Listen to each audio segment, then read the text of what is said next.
이 플라톤 전체 철학에 있어서 이 폴리테이아는 국가라고 우리가 번역하는 이 폴리테이아는 그가 50대에 그러니까 한창 학문적으로 한창 이제 자신감을 갖고 쓸 때 그럴 때에 쓴 거죠. 그래서 여기에는 플라톤의 다방면에 걸친 관심사들이 그런 문제들이 다루어지고 있습니다. 뭐 거의 다 그 당시로서는 거의 다라고 말할 수 있는 정도의 학문 그 분야들 그런 문제들을 다루고 있던 셈이죠. 이건 나이는 50대라고 하지만 플라톤이 80세까지 살았으니까 그 대화편으로 보면 중기 대화편입니다. 중기 대화편인데도 불구하고 많은 사람들이 플라톤의 대표적인 저술로 이제 보고 있죠. 그만큼 다양한 주제들을 다양한 문제들을 다루고 있기 때문에 그렇습니다. 플라톤 철학을 하나의 근사한 제법 높은 산으로 우리가 생각해 보죠. 그 높은 산을 오른다. 그거 이제 생각해 보면은 이 플라톤 철학을 점진적으로 우리가 초기부터 중기 이렇게 거치면서 단계적으로 할 때 후기 대화편들도 보면 아주 그 자체들이 굉장히 원숙한 경기를 보여주고 있는 것들이 많이 있습니다. 그러나 그것은 최종적으로 종합적으로 본 것은 아니다. 어떤 특정한 분야들에 관해서 그렇게 깊이 있게 다룬 것이다. 이렇게 볼 수가 있죠. 그렇다면 그것들을 우리는 하나의 준봉들로 하나하나의 준봉들로 볼 수 있습니다. 올림푸스 산도 그 맨 정점 이 주변에 큰 높은 봉우리들이 많이 있거든요. 마찬가지로 이 플라톤의 철학에서도 그 상당히 높은 준봉들이 있지만 가장 높은 산, 그게 법률편이다. 저는 그렇게 봅니다.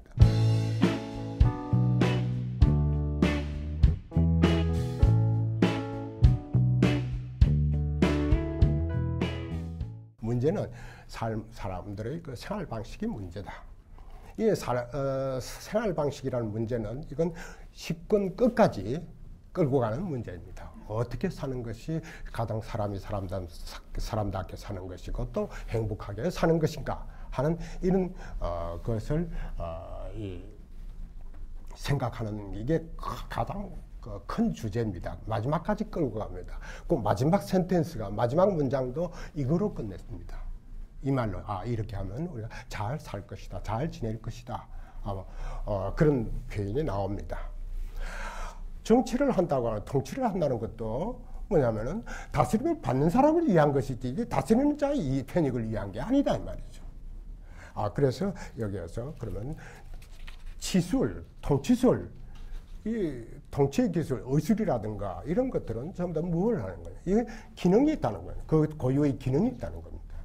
헬라스 사람들이 썼던 그런 본래의 뜻에 의해서 그것을 관점에서 말한다면은 가장 이 보편성을 갖는 정확성을 갖는 표현을 하자면은 뭐뭐로서의 훌륭함, 어머머서의 훌륭한 상태, 뭐뭐로서의 훌륭한 상태. 우리가 우리말로 해서 가장 다음 이런 식으로 이해할 수 있는 성질일 것이죠. 그렇다면은 프스케에도 혼에도 그런 게 있다. 그런데 사람의 경우에 혼은 그냥 혼으로 끝나는 게 아니라 생명으로 끝나는 게 아니라 숨으로 끝나는 게 아니라 여기는 사람에게는 다른 능력이 있다. 이렇게 이제 우리가 사람에게서 뭐냐면 이성, 특히 소크라테스가 그런 사람이죠. 이성의 능력을 찾아내는. 그 다음에 더 나아가서는 지성의 능력을 플라톤과 아리스토텔레스는 거기서 지성이란 루스라고 하는 것을 또 찾게 됩니다. 혼 안에 그런 능력이 있다는 것을 확인하게 됩니다. 여기에서 플라톤은 그 작은 개인을 보는 것보다도 국가라고 하는 큰 조직에서 한번 나라를 이론적으로 수립해 봅니다. 그래서 이제 이게 폴리테이아라는 원래의 의미로 이제 나오는 거죠. 나라의 수립을 해본다는 거. 그 나라의 수립을 하고 거기서 어떤 정치 체제를 갖느냐, 어떤 정치 체제를 갖느냐 하는 그런 문제로 이제 발전해 가는 거죠. 그러니까 나라를 일단 수립하고 폴리스를 수립하고 그 폴리스 조직을 어떻게 하느냐, 정치 체제를 어떻게 갖느냐, 체제를 어떻게 갖느냐 하니까 폴리테이아가 문제가 되는 거죠. 그래서 나라를 수립하는데 먼저 그러면 우리가 이 분업 상태로 생각을 해봅니다. 그 교육을 제대로 받은 사람은 그 사람들 지혜롭잖아요. 그 지혜로운 엘리트들은 소수일 수밖에 없고 그 소수의 엘리트들이 갖고 있는 지혜가 나라 전체의 지혜를 나라 전체로 하여금 지혜를 갖도록 해주지 않느냐 결과적으로는. 그 다음에 나라를 수호하는 또 다른 그 보조자들, 넓은 의미의 수호자들, 이 사람들은 또 전쟁이 터졌을 때 용기를 가져요. 용기. 또 사적인 것이 아니라 언제나 지키고 공명심, 정의로운 거 이걸 지켜야 된다, 올바른 것을 지켜야 된다 하는 생각을 한다면은 이 사람은 불명예스러운 것을 오히려 두려워하는 사람들이죠. 그래서 이 용기가 비단 그 싸움할 때 용맹한 것뿐만 아니라 절제하는 그런 용기까지도 포함하는 겁니다. 그 용기를 갖는 뿌리는 이 수호자들, 넓은 의미의 수호자들에 있지 않느냐. 그 다음에 그러면 통치하는 사람들과 이 다스림을 받는 사람들 간에는 또 어떻게 되느냐. 다스림을 받는 사람들은 사적인 자기 이익을 도모하는 사람들이니까 그 대신 이 자기 이익을 사적인 일에 자기 집에서 살면서 사적인 이익을 도모하는 사람들이니까 이 사람들은 그 대신 정권은 통치하는 것은 맡게 된다. 오히려 보호를 받는 거예요. 생업에 종사하되 보호를 받도록 합니다. 이 사람들은 그래서 그 절제를 갖게 되는 겁니다. 이렇게 해서 세 부류가 다 저마다 자기들이 자기들 집단에 속하는 그런 덕목들을, 그런 가치들을 추구하게 되죠. 그러면 어떻게 되느냐? 나라에는 올바른 상태가 저절로 실현되어 있을 거다. 5권부터 7권까지가 이제 인식론, 철학적 인식의 지식의 알무의 문제로 이제 옮겨가는데, 이게 여기서 이데아스리도 뭐 이런 것도 나오죠. 감각적 지각에 의존해서만 사물을 본다는 거. 이건 그 당시에 프로타고라스 등등 소피스트들이 자꾸 하는 그 이야기. 그 시대에 독사 뭐 이런 이야기하고 있어서 연관됩니다만, 독사는 건 오피니언이거든요. 오피니언은 뭐냐면은 자기가 나는 이런 생각을 한다, 나는 이렇게 지각한다는 그 말입니다. 그런데 이 지각에 의존해서 거기에 한정시켜서 우리의 삶을 한정시킨다면은 참된 삶을 가질 수 없다. 그러면 지각을 센스 퍼셉션, 아이스테시스를 넘어서야 된다. 그게 뭐냐면 디아노이아, 루스로 넘어가는 겁니다. 그래서 추론적 사고를 해야 된다. 이 디스커시브 리즈닝이라고 그러죠. 이 추론적 사고를 그걸 거쳐야 그 참된 존재들을 볼 수 있다. 뭐 그걸 플라톤 나중에 이데아니 에이더슨이 그렇게 말하지만, 그 디아노이아를 통해서 마침내 노에톤 게노스, 그 지성에 의해서 알게 되는 대상들에 접근해서 대상들의 세계에 들어가서 마지막으로 보게 되는 게 뭐냐면은 선의 이데아, 조음의 이데아, 조음의 형상이라, 이렇게 조음 자체라고도 이렇게 말하죠. 이것에 대한 알물 뭐라고 그러냐면은 가장 큰 배움이라. 토 메기스토 마테마. 여기 이게 최종적인 종점입니다.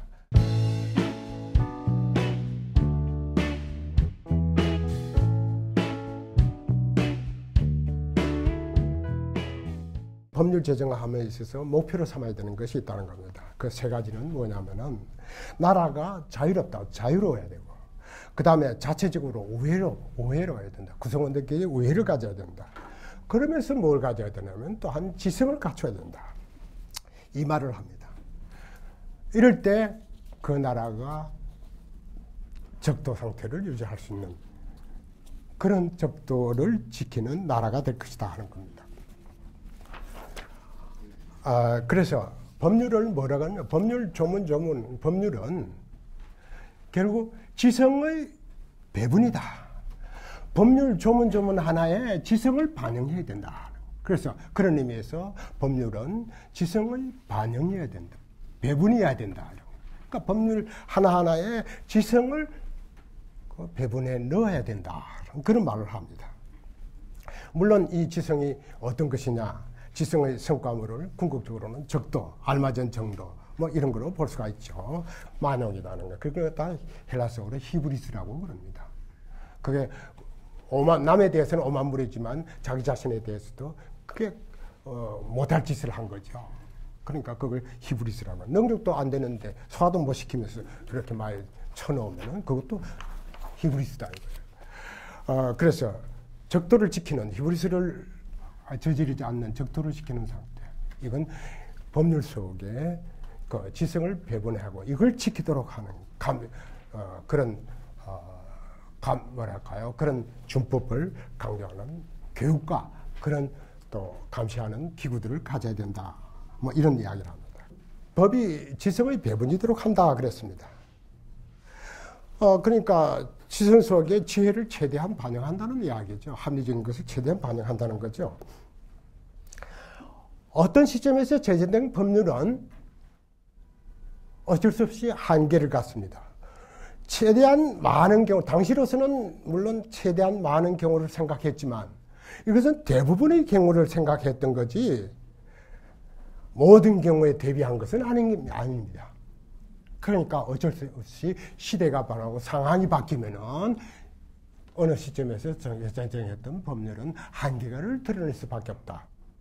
그러면 이걸 보완해야 된다. 이 보완하는 장치를 이제 바로 여기서 말하고 있습니다. 그게 뭐냐면은 야간 회의입니다. 이 야간 회의는 새벽녘에 아주 정신이 맑을 때, 욕심들이 없을 때, 이때 맑을 때 모여서 해가 뜰 때 헤어진다는 겁니다. 해가 뜨기 시작하면 잡념이 생긴다는 거죠. 그 이전에 맑은 정신으로 와서 이제 회의를 합니다. 그 회의체, 이 회의체를 그러면 어떻게 구성하느냐? 여기에 이제 엘리트들의 그 원로들, 엘리트 뭐 이런 거 다 이제 차출을 집결시키는 거죠. 관직에 있어서 그런 사람들, 원로들, 지혜로운 원로들 뭐 거기 나옵니다만 다 결집시키되 이 사람들을 다 뽑되 구성원들을 만들되 이 사람들이 한 사람씩 장년의 젊은이들, 장년이라는 건 보통 30에서 40 말이죠. 우리말로도 장년이라면 그렇죠. 30에서 40의 장년들을 한 사람씩 대동하고 저거 와야 된다.